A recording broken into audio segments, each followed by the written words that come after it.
ये स्टोरी शुरू होती है जब मैं घर से गुस्से में बड़बड़ाते हुए निकल आया और बस स्टैंड की तरफ आगे बढ़ने लगा। मैं मन ही मन बड़बड़ा रहा था, पता नहीं कितने पैसे छुपा के रखे हैं, लेकिन मेरे लिए एक बाइक नहीं ले सकते।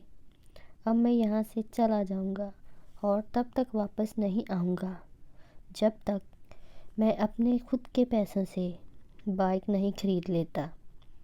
इतना सोच ही रहा था, तभी मेरे पैर में मुझे कुछ चुभने का एहसास हुआ। नीचे देखा तो समझ आया कि जल्दबाजी में पापा के जूते पहन आया हूँ। उन जूतों में कील उभरी हुई थी, जो मेरे पैर में बार बार घाव किए जा रही थी।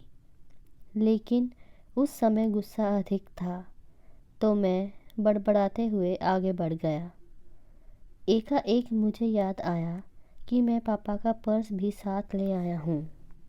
मेरे खुराफाती दिमाग में एक ख्याल आया, क्यों ना आज पापा का पर्स चेक किया जाए, जिसे आज तक उन्होंने किसी को हाथ तक नहीं लगाने दिया था। पता नहीं कौन सा खजाना छुपा है इस पर्स में, जो किसी को हाथ नहीं लगाने देते हैं। जब मैंने पापा का वह पुराना पर्स खोलकर देखा तो उसमें पैसे तो नहीं थे, लेकिन पैसों की जगह पर एक डायरी रखी हुई थी। तब मैंने सोचा, ओह, तो यहाँ खजाना छुपा के रखा है।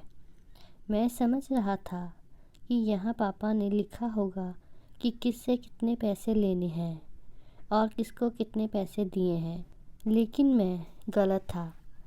जब मैंने वो छोटी सी डायरी का पहला पेज खोलकर देखा तो वहाँ पर जो लिखा था वो थोड़ा सीरियस कर देने वाला था।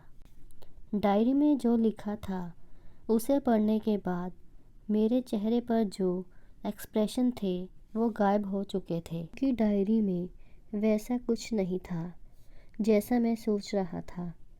वहाँ उस पर पैसों का हिसाब लिखा हुआ था, जो अलग अलग कामों के लिए अलग अलग लोगों से उधार लिए गए थे। उस लिस्ट में कंप्यूटर के नाम पर भी पैसे लिए गए थे। कुछ यूँ लिखा था, 50,000 बेटे के कंप्यूटर के लिए। ये वही कंप्यूटर था जिसे मैं आज तक यूज़ कर रहा हूँ, लेकिन मुझे ये पता नहीं था उस कंप्यूटर को ख़रीदने के लिए पैसे कहाँ से आए थे। लेकिन आज पता चल रहा था। मुझे आज भी याद है जब मैंने पहली बार कैमरे के लिए ज़िद की थी, जो मेरे पापा ने मुझे 2 हफ्ते बाद मेरे बर्थडे पर ला कर दिया था, जिसे देख मैं बहुत खुश हुआ था। और मुझे खुश देखकर मुझसे कहीं ज़्यादा अगर कोई खुश था तो वह थे पापा। अब मेरे चेहरे से गुस्सा एकदम गायब हो चुका था। जब मैंने आगे का पन्ना पलटा तो वहाँ पर कुछ विशेज़ लिखी हुई थी। पहली जो विश थी उसमें जो लिखा हुआ था, अच्छे जूते पहनना। ये बात कुछ समझ नहीं आई। तभी मेरा पाँव अचानक सड़क पर भरे हुए पानी पर जा पड़ा और तभी मेरे पाँव में कुछ गीलापन होने का एहसास हुआ। जब मैंने जूता उतार कर देखा तो उसका तला टूटा हुआ था। ये देखकर मुझे डायरी में लिखी बात याद आ गई। तभी मुझे माँ पापा की कई बातें भी याद आ रही थी, कि कैसे माँ जब कहा करती थी पापा से, अब तो जूते पुराने हो गए हैं, नए ले लीजिए, तो पापा अक्सर ये कहकर टाल देते थे, जूते अभी और चलेंगे, अभी कुछ दिन पहले तो लिए थे। मुझे आज समझ आ रहा था। साथ ही साथ ये भी समझ आ रहा था कि पापा पर्स क्यों छुपा कर रखते थे। तभी उस डायरी को पढ़ते हुए बस स्टैंड पर पड़ी बेंच पर आकर बैठ गया।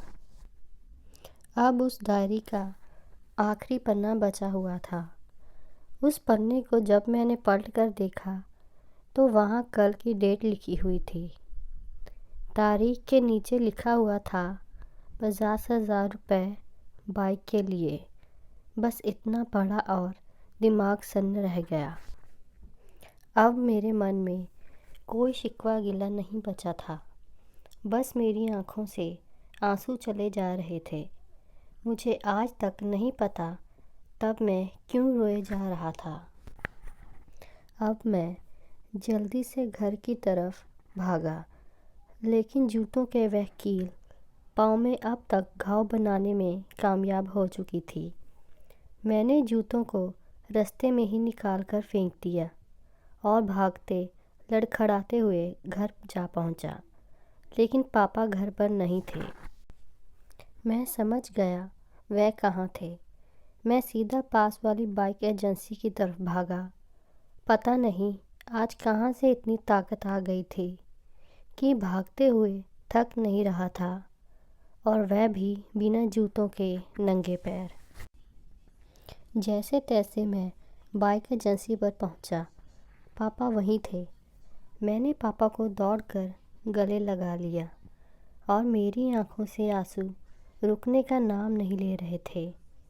पापा कुछ समझ नहीं पा रहे थे। आखिर हो क्या रहा है? मैं क्यों रो रहा हूँ? मैंने पापा से कहा, पापा मुझे मोटरसाइकिल नहीं चाहिए, आप अपने लिए जूते ले लीजिए। अब आज से मैं जो भी करूँगा अपनी मेहनत से अपने बलबूते पर पढ़ कर करूँगा। तो फ्रेंड्स, ये थी आज की स्टोरी। धन्यवाद।